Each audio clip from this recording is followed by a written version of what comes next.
Hey everyone, welcome back to Citywide Bites, and I'm your host, Max Bowen. Let's face it, getting your foot in the door of the music industry can be a real challenge. So, for this episode, the musical duo of Twain, twin sisters Hannah and Grace, talk all about it, including taking the opportunities when they arrive. We also dive into their newest single, Wouldn't It Be Better, and the very real, personal story that inspired it. The two also share some of the lessons they've learned along the road, including from the legendary Jools Holland. Enjoy!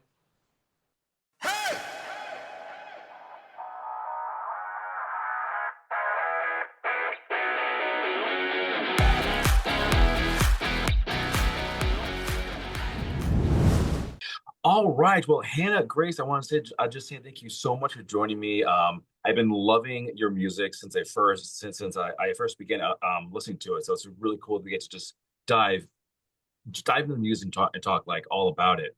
But I want to start by just kind of what started Twain? What happened that the two of you said, you know what, we should start a band? Oh, thank you so much for your kind words about our music. Really appreciate it. Um, we are twin sisters, so we've been singing together since we were born, pretty much. We grew up in a very musical household. And then in the end of 2021, we went on a songwriting course and we were told by some industry people that we should become a band because at that time, Grace was a solo artist and I was producing the songs. Yeah, and we were told that we should become a band, and ever since then, that's kind of been the deal. So we released our first song together in January 2022, and we've been releasing music as a band as Twain since then. Okay. So I like that you both had the previous experience, Grace with singing and Hannah with producing. So did that make it like really easy to just say, okay, now we're going to do a band and just keep doing this thing? I think so. I think a large part of the reason that we were encouraged to become a band is because part of that course, we sang one of our songs live. And we'd always kind of said that whenever we did a live performance, a large USP of our music is the harmonies. And so when we explained that and Hannah was performing with me and singing her harmonies, they kind of just said, why are you not recording them as a band as well? If Hannah's always going to be doing the harmonies and you guys are going to perform together, you know, it makes much more sense and it's more exciting and original to have a twin duo. And as soon as they said it, we was like, yeah, that makes so much sense. I like that. I like that. How did the two of you work together when it came to like making music? Does someone do the writing and someone do the music part? I'd say Yeah. it mixes and matches. It mixes and matches for sure. I'd say earlier on it was probably more me doing the songwriting, and then Hannah would do more of the production. But I'd say the more we get on, the more collaborative the writing process is. I'm definitely learning a lot more about production and feel a bit more confident in the producer chair. And Hannah likewise with the writing, wouldn't you say? Yeah, definitely. I think the more we write together, the better the music gets, to be honest. Especially in the early years, and Grace still has hundreds of songs that she's written over the years, that is still sort of getting produced up. So our most recent single, "Wouldn't It Be Better," was kind of patched together with a few of my ideas and a few of Grace's. Um, and yeah, the more we work together, the better the songs get, I think. Mhm. All right, let us talk about the new single. Wouldn't it be better? Because that's a great song. I was loving this one too. What inspired this song, and what would you say this one's all about? So it was inspired. So, like we were talking about with the collaborative writing process, Hannah had the "Wouldn't it be better if we weren't together" hook with all of the harmonies stacked just on a random Logic file tucked away on our computer. And then I went on my own and was just opening all of our different little sessions. And we often do this where we'll have little ideas and we'll make little Logic files and then they go untouched. And they always have titles like "This Could Be Okay" or like "This Is a New Hook" or something. And so Hannah and I will often pop into the Logic sessions and have a little look at what each other have been doing in our own time. So I saw that hook and I thought that it was really quite catchy and had a nice like electronic kind of pulse to it. And so I was writing about a breakup that Hannah had recently gone through and trying to write it from her perspective, sort of thing, but from an outside point of view. So it's quite cool. Okay. Hannah, question for you. Given the song obviously is very like personal for you, how is it to write? It was really interesting hearing Grace's perspective of my situation. Um, but it was also interesting because Grace wrote it quite a while after I'd gone through it and it sort of come to its conclusion and solution and I'd moved on. So it was quite therapeutic, to be honest. And it was crazy because a lot of people find that music gets them through tough situations and finding something to relate to. So it was great having a song that was literally written about me. And it was so therapeutic in that way because she knew exactly what I'd gone through. So it was a song sort of curated for me specifically. It was great. Mhm. Do you find that your music inspires a lot, or rather, is inspired by a lot of like what you go through personally? I think so, but I think the majority of the things that we're experiencing as young women in our 20s is quite universal. So, that song was written about Hannah's breakup. And when I first played it to her, she did turn around and say, "Is this about me?" But it did take her a little while to clock onto it because at the end of the day, first breakups and heartbreaks are extremely universal feelings. So there were little lines here and there which were specific to Hannah's situation. But I think we always try and have little elements of specificity in all of our lyrics, but the overarching themes are extremely universal. Okay. Exactly. And it's also we use creative license with a lot of our songs too. Not everything that is written down is completely true, or a lot of what we write is exaggerated, or the feelings that we're writing about are exaggerated too. Because at the end of the day, we're storytellers. Obviously, we have our situations that we go through personally influence our songs, but it's not completely true to the story. I get you. I get you. All right. Now, the two of you have seen a lot of success since you kicked off this music career. Just to go through a few things here, you came in second place out of 22,000 entries at the Liverpool International Songwriting Competition. You got to tour with Jools Holland, legendary person, and you're actually doing it again. And many, many other things. Your single "Spine." It was named BBC Introducing Northeast Track of the Week. So a lot more. What would you say have been some of like the biggest highlights for you? I think you kind of hit the nail on the head with all those things you mentioned.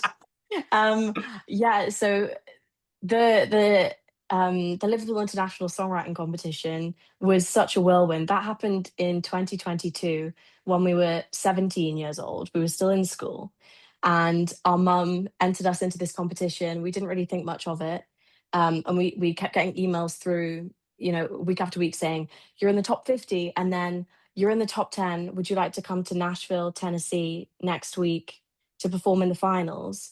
And bearing in mind we were still in school, so we had to email our headmaster and say, "Hi, we didn't expect this to happen, but can we go to Nashville next week, please?"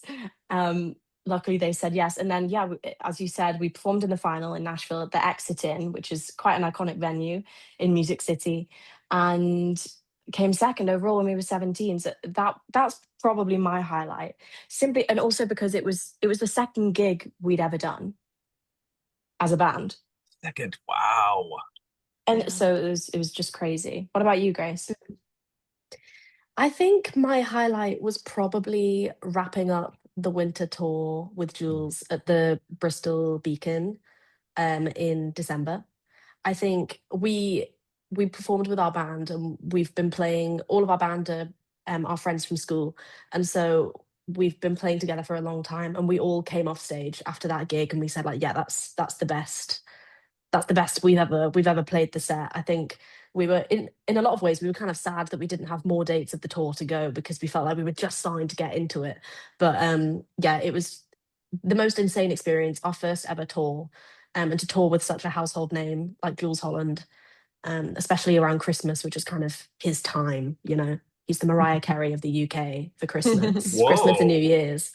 I think so. Wow. That's quite a I think title. you've got the hootenanny, like Mr. Jules Holland. He is Mr. New Year, isn't he? So it was amazing, and we felt so grateful to have such an amazing platform to head into this new year with. I'm still on the Mariah Carey of the UK. That is a great title to have on someone. I hope he Yeah, sees this. I really do because there that's you go. amazing. And in fact, you're actually performing with him again. You're going to be performing with him on July 3rd in Felixstowe. So what is it about working with Jules? Like, what is it about working with him that is such a great experience for you? I mean, it's such an honor to have been invited back. This is now the third year in a row. We did our hometown City Hall in 2024, and then a bit of a bigger tour 2025, including the Royal Albert Hall in London, which is iconic. And then this year, as you said, we're doing Felixstowe and then Swansea Arena on the 11th of July as well. So yeah, it's such an honor to be invited back, and he's such a supporter of grassroots music and grassroots musicians.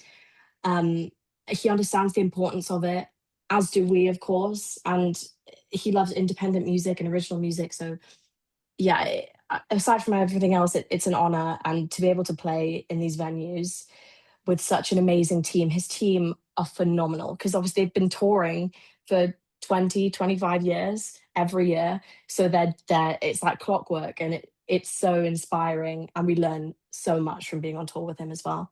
I do want to ask about that because I imagine this man is just a treasure trove of Mhm. insight and tips. Has Jules ever given you any advice that's really just like stuck with you as saying, yes, we cannot forget this? He's definitely always made time for us. I think that's he's never even had to say anything. I think it's just the fact that he's always made time for us. And when we wanted to get a photo with him after any sort of show, he's always said like, "Yeah, come on, that's fine." And I mean, there's about 50 people in his crew, and he just makes time for everybody. I remember being backstage at Bristol Beacon before we went on stage for the final time, and he invited us on to sing "Enjoy Yourself" as like the final encore. And I remember being stood backstage. I think Hannah was running back to reapply her lip gloss in the dressing room or something. And I was backstage, and he ran off stage, and he looked at me, and he just waved. He just waved, and he said, "I'll see you on stage in a minute." I was like, "Yeah, okay." And it's just like so it just the way he just effortlessly was just like, "Yeah, hi guys, like you're about to join me on stage and sing like my most famous song on the final day of our tour." I think his hospitality is just exceptional. I mean, standing backstage, his band are constantly coming off and on, and you can just tell they're all having the time of their lives. And it's such a testament to him and his team, the fact that he's had the same band and the same crew for such a long amount of time because people just love him. Mm, that's very cool. All right. Now, I want to pick your brains about the music industry because I imagine you have a lot to say about this. For someone who's like just starting out, they just want to get into this. What's a good first step? We speak about this a lot because in the northeast of England, which is where we're from, there's so many great artists who are just starting out, and we were in their shoes 4 years ago, but 5 years ago. So we have a lot of advice to impart on people. I think the main thing we always say is just start. Like, don't wait for the right time because there really isn't a right time. Start writing, write your own music. It's therapeutic and so good for your development as an artist. And aside from that, like take the opportunities when you're given them. Be a yes person. In that first year, it's absolutely crucial that you just say yes to things, whether you think that they're going to be, the greatest thing or not. If they end up being the greatest thing or not, we've done so many gigs and networking things that have been, frankly, like weird and not the best things ever. But you always learn something from them. So in that first year, you just have to say yes, even if you don't really want to. Just say yes. I think also just starting local. Try not to think too big. I think in this age of social media, it's kind of shoved down your throat the sort of overnight TikTok sensation. And I think that it's a lovely idea, but the fact of the matter is the majority of these people who are overnight successes have been in the game for years. I mean, Sabrina Carpenter is a really recent example. She kind of, it feels like popped up out of nowhere, but she's been in the game for ages. Chapel Roan, Somber, all of these people having their moment, but they've been grafting for quite a while. So I'd say Mhm, have in the back of your mind, it takes 10 years to become an overnight success. Consistency is key and start local. mhm. Yeah, I was actually just Local, thinking, Taylor Swift. She's been mm, doing this since she was like 12. I mean, she's not new to this, but I think yeah, like some cases, she's like, oh, she's kind of like came out like left field, but now doing it for like 20 years. hmm, And I really exactly. like your advice about like not waiting for the right time. And I hear that a lot because, like you said, Hmm. there is no right time. There's no perfect moment. It's going to happen, and you just got to Hmm. jump at this. Um, I also ask about just like building a music career in 2026 and kind of what you see as the important things to do. I think Grace mentioned it a little bit in the previous answer, but mentioning social media. Um, Sadly, in this day and age, social media is a slog, but it's Mm, necessary.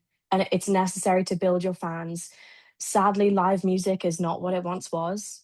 And people aren't going out and buying CDs and vinyls. So, what you've got to do is get your face out there, find your audience, find your niche, understand what they like, where they go to the shops, what they're buying, what they're consuming on a day to day basis. Find your niche, find your person, and really hone in on them.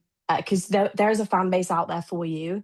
You just have to let them find you, and being as exposed on social media as you can is the way to do that. is there a line though when it comes to putting stuff out there on like social media that you don't want to cross? Yeah, for sure.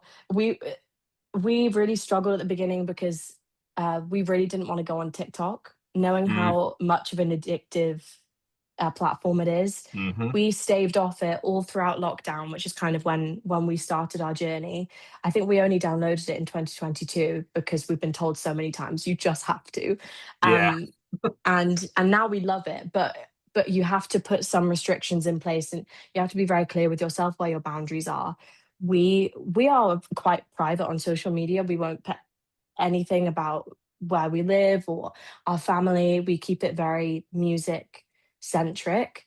Um, and yeah, we try and be as private as possible, but it is just, it's the way of the world these days, Hmm. sadly. Do you think that there are certain aspects of social media that kind of work better in terms of like what's going to get you that fan base? What's going to, I guess, help you kind of get out there into the world? I think TikTok is very good for meeting new audiences. Hmm. I think just the short form content as an idea, it captures the attention of new viewers very quickly. The only caveat is that people who are often coming across your reels and your TikToks will come across you once, and then it's not very likely that they'll come across you again. Hmm. That's the really tricky balance that we find.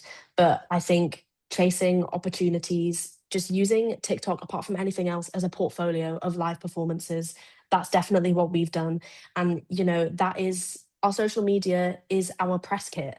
We can send that to anyone. It's at the bottom of all of our things. Every QR code that we have on a live show, it takes you to our social media because it is a way for fans to connect with you, but it's also a way for industry people to just have a quick flick through and they can see everything that you're about in two scrolls. And that's what people want because we're in a generation of instant gratification. Labels aren't really trawling through social media anymore. If they don't see what they want to see in the first couple of pages, that's kind of it. Oh, okay. All right. Well, now we are coming down to the end of this conversation, but to wrap things up, I do want to ask what is next for Twain?